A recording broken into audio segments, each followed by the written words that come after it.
Start with the 55th example. In this case, it is said that figure shows a smooth track, a part of which is a circle of radius r. A block M is pushed against a spring of constant K at the left end. Okay, so here this particular spring is being compressed by a distance, say x.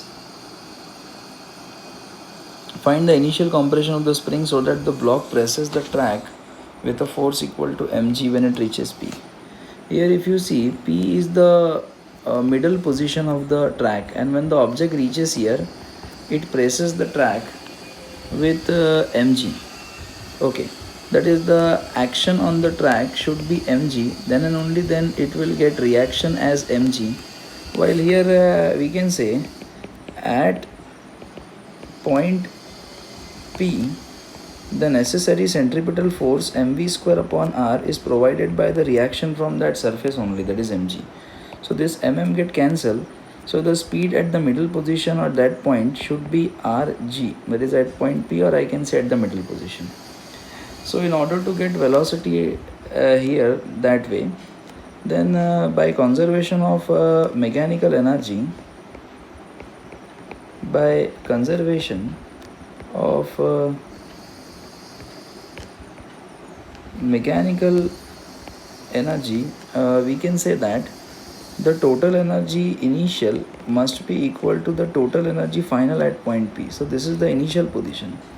Initially, the whole energy is in the form of elastic potential energy of the spring, while at point P, this energy is get converted into two parts.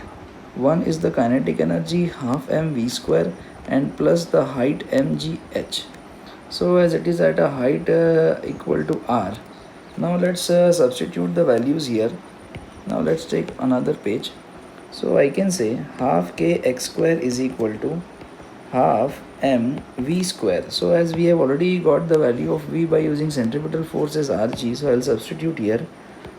So that would be under root rg, so v square would be rg plus mgh, so that would be mg into radius of the track. We have to find x here.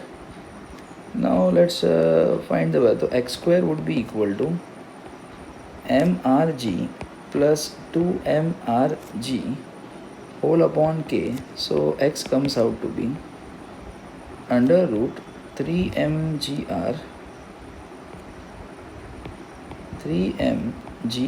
by k, and that should be the initial compression in the spring so that the block will reach there. Okay, thank you.